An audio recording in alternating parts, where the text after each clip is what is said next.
Oh, the overstory trees. Yeah, oh, okay. the trees Not providing the shade. shade. Yeah. In some areas, and this year, well, are we rolling here? We're rolling. Okay. In this year, because it's been a wet year, and so we want to minimize, or actually we've been cutting back the shade trees quite a bit this year, simply because we want more sun on. It's been so shady this year, and a lot of them are self-pruning. They'll break and fall down, and you got to deal with it. When I bought this land in 1979, I wanted to leave as much of it as possible in Ohia forest. And so then over the years, because I like growing things, I wanted to have some kind of a agriculture crop. And so there was a lot of talk about shade-grown coffee, so I thought that would be perfect to grow the coffee underneath my Ohia trees. Great. What type of weed control methods do you use on the farm? Well, we have, we'll go and weed whack a lot. Kalihu is our chief weed whacker.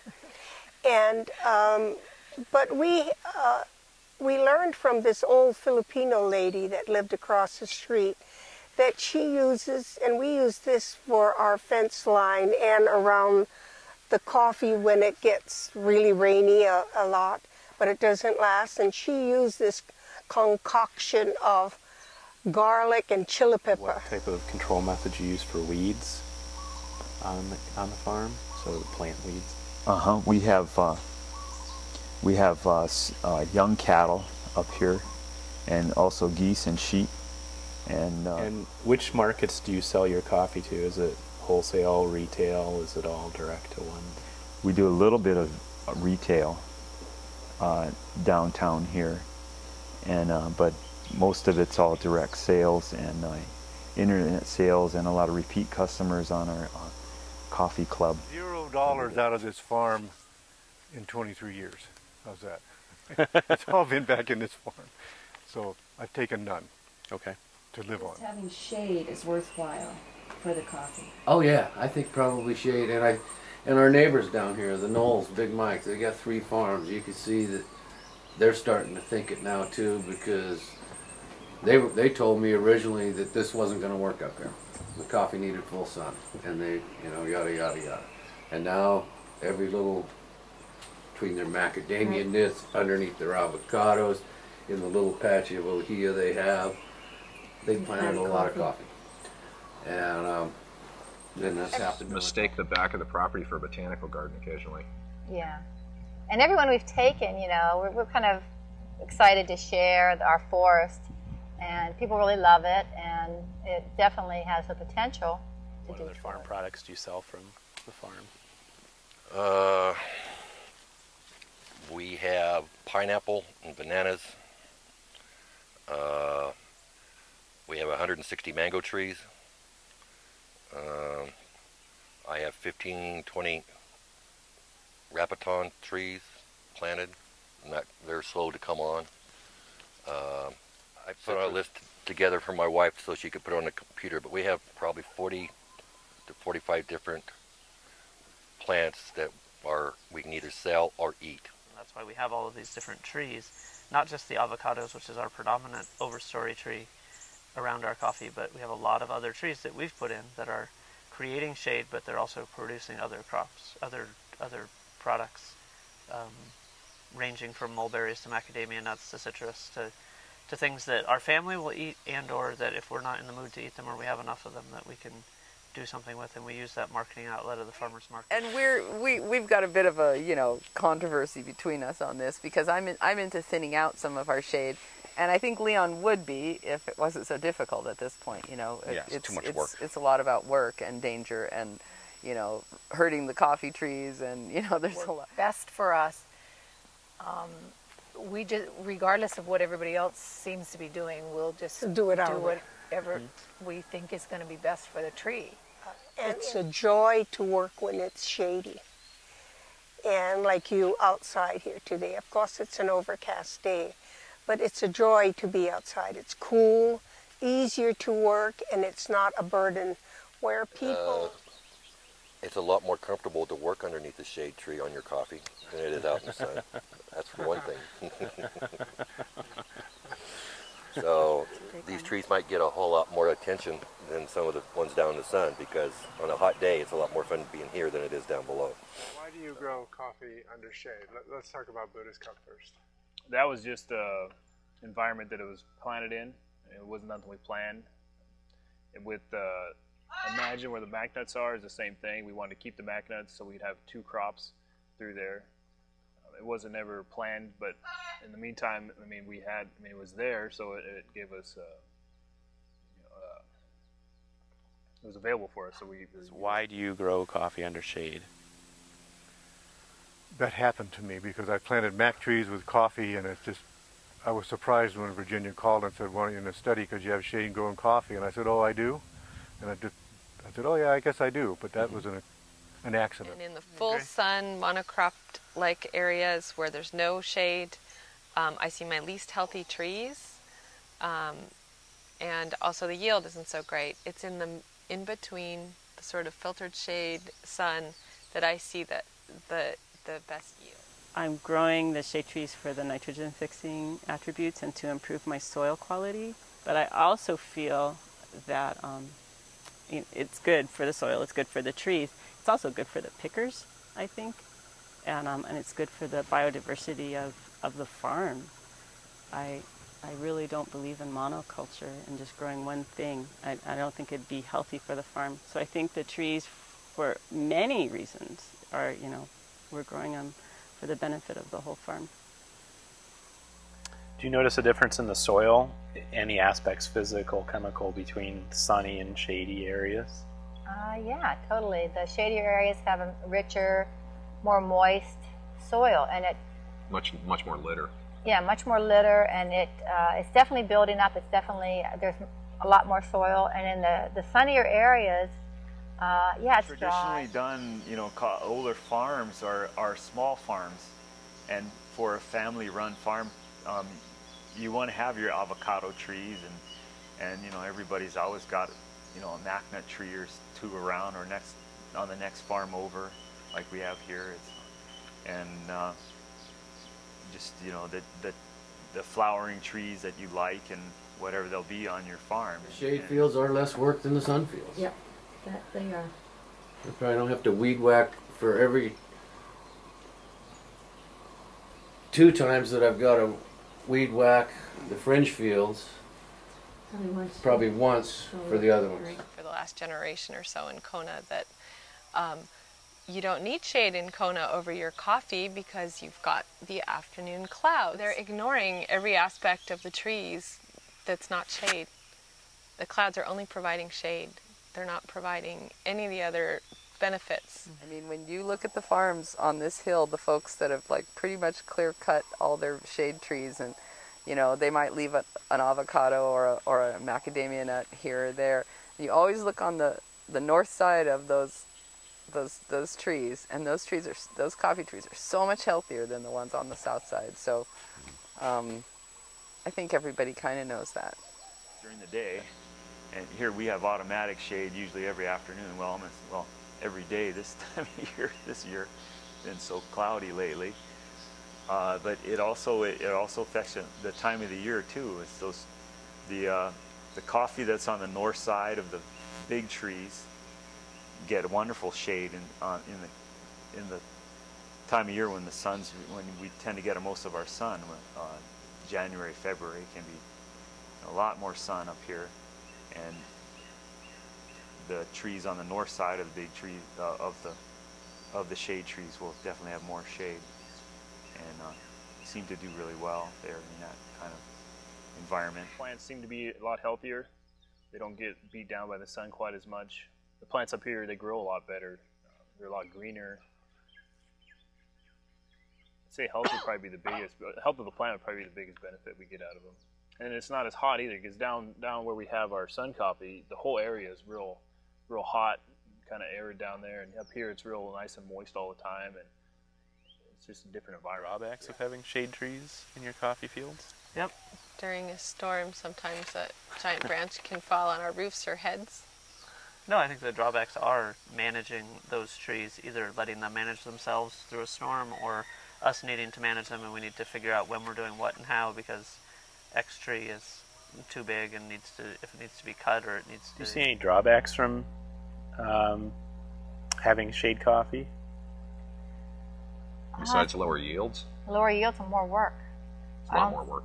I don't think it's for everybody, but I mean, I think for the small farmer that wants to preserve the native environment and likes gardening, I think it's great. You don't have the advantage too. You're in the shade. It's a much nicer environment. There's tons of birds. Mm-hmm. It's a much more pleasant work environment. Definitely. I'm convinced there's some degree of shading that might be optimal, but I don't know what that is, because I've basically backed into this situation inadvertently, not making a plan for it. A coffee tree that look like it is sick in some way, we will that week we'll cut some green leaves and mulch it right around the tree, and you can notice a difference in no time. The way I try and look at it is each coffee tree needs to have a balanced microecology around the roots of the trees and enough mulch coming into its environment that it can make its own plant food. So when we get to our ideal on this farm, basically the mulch is going to be coming to the tree and the tree is going to be making the plant food. I'm not going to be carrying in purchased fertilizers to it. So in that with our chipping mulch around our trees in the shade, because they got so much organic matter under there. There's less weeds under there. You don't have weed problems under there. I don't weed eat a lot. I mean, the mulch is great, and I think it makes for good soil.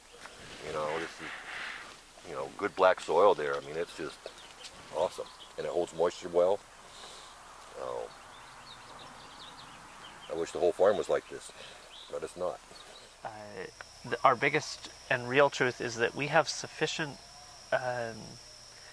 production on the farm, including things even like avocado branches that fall and other things that are considered weeds, that we could, if we had the wherewithal and the machinery and the time, mostly the time, we could create sufficient volume of mulch and compost to feed everything on the farm Learning, endlessly. and we said, gee, coffee in the shade is not only more enjoyable to be in, but the tree is a lot healthier, and that's how we started planting trees. Would you remove shade trees if it would mean an increase in production and income? And Absolutely if so, not. how much is there? If removing your shade trees would mean an increase in production and income, how much additional income per acre would it take before you would remove the shade trees? I wouldn't remove the shade trees. Okay. My nitrogen fixing trees. If removing shade trees would mean an increase in production and income, how much additional income per acre would it take before you would remove shade trees? I wouldn't. Yeah, I think it's a mistake. I wouldn't. How much additional income per acre would it take before you'd start removing more shade trees? Yeah, you should quantify that question. Not just shade trees, but native trees. Is there some kind of threshold at which income per acre it would take before you decide to start taking down all of your shade trees? I would probably never take down these shade trees. Okay. Removing the trees, the shade-grown trees, would increase our production. Just that fact would increase the production of the coffee, and changing nothing else, by 10 times. So we would have a 10 times, so whatever that is, increase in production by removing X shade trees and getting rid of them. I think that we would, I think that would be where I would be like, okay, why don't we do this? Mm-hmm. Like, what's the rationale to not do it? I think if somebody wanted, super high production, and they might not want the shade. I think as far as part of nature and giving back the land, so to speak, I would think that they're perfectly fine, and I wouldn't want to get rid of them. Going into farming, just no matter what you're going into, whether it's oranges or coffee or flowers or whatever it is, what we've sort of learned through just making mistakes and learning from them is that looking at how things naturally grow, and things naturally grow in shade. There are Bean trees. size, I've walked this farm a lot at different times of the coffee season, and I don't know why, but sometimes you'll get into a partially shaded area and you'll see really nice trees with huge beans, and I would have to say at some level that it produces a bigger bean. Would you consider planting shade trees? Or are you considering it? Well, again, I came here wanting to farm, come from a farm background, and planted a lot of plants. One of the things I did plant initially was mangoes at 40-foot spacings. If there was, my thoughts at the time, if there was not a market for mangoes, I would prune those trees back for shade. It might be the wrong tree, but they're going to be there. And they're right now at 5 years old. So I have the opportunity to have everything I have down there under shade. Being from Alaska, I enjoy it because that direct sunlight is a lot for me to bear, but I think I'm not sure the pickers enjoy it because there's less coffee in the shaded areas. So I think I don't think every time I walk in the farm and someone stops to talk, I've looked for a piece of shade instantly to go stand in while they're talking so I don't get sunburned. So I do that all the time. What I notice is about 10 feet away from the trees, that's where the tree, the shade trees, that's where the tree is the happiest and seems to produce the most and stays the greenest and doesn't need as much care from me. The tree is healthier, greener, the beans are better. They're not as susceptible to disease. They don't dry out as fast. And you know, anybody that's farming in Kona knows that you don't have a lot of soil, so your trees will show signs of stress in the hot sun much faster than say if you had 2 feet of soil.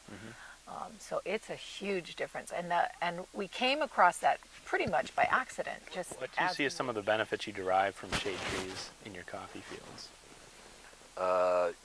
A lot more mulch, natural mulch, less weeds. And like I said, I think, the trees are really healthier, like just on the perimeter of these, on these trees. So when these trees get bigger, I'm pretty excited to see what's going to happen. It's all a big experiment here at this farm, to see what's actually going to happen. If you could change anything about your shade coffee system, what would you change? Never have done it. Anybody want to buy a farm? So this gives me a whole new perspective on how I pick and how I might market. Fair enough. I learned that already. I didn't even think of that. Since you guys started this evaluation, I have looked at it a lot harder and trying to see a difference. And to be honest with you, I feel it comes back to the soil more than anything else. And because of the tree and type of shade, it gives me good soil. And shade. It's a good thing. If for no other reason, is the mulch. I think shade-grown coffee by itself, just saying that word to a consumer, educates them. Like they think coffee, they're thinking only the roasted bean.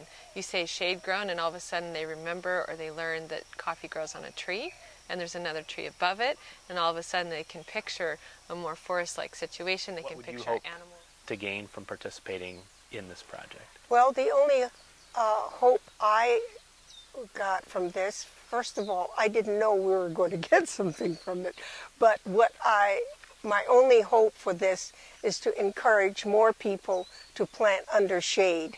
If you guys could have substantial, like any kind of statistics or anything that you guys could come up with and give us, because other than Costa Rica and South America, I know they've done substantial research on shade tree coffee down there, but as far as Hawaii goes, I don't think there's been any research or anything done on it. So I think it'd be kind of interesting for us, and we could probably utilize that and use it to our advantage. I think there's a perception in Kona, sun coffee is the way to go. And I'd like to see it changed, and if your data shows that we're correct, I think that'll be good. I think we're fine with our farm. We're tweaking things here and there, but we're fine with what we're doing. We'd like to see more shade, just more trees. The only thing that I would want to get out of it to be able to share and let others benefit. What you would like to receive from all of us? I would like the information that you guys have gathered and analyzed in a form that farmers can digest. Encourage people to see our farm and say, yeah, I can do something like this. and preserve the native trees and have a crop. I would say if you had a new farmer that just bought a piece of ground, that you would tell them that, hey, you don't have to mow everything in the forest down to make $1 growing a cup of coffee.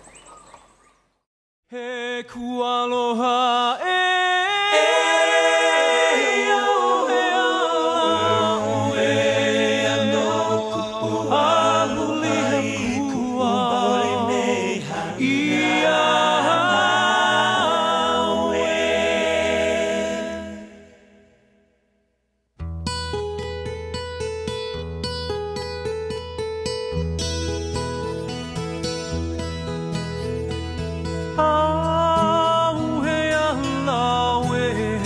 Ke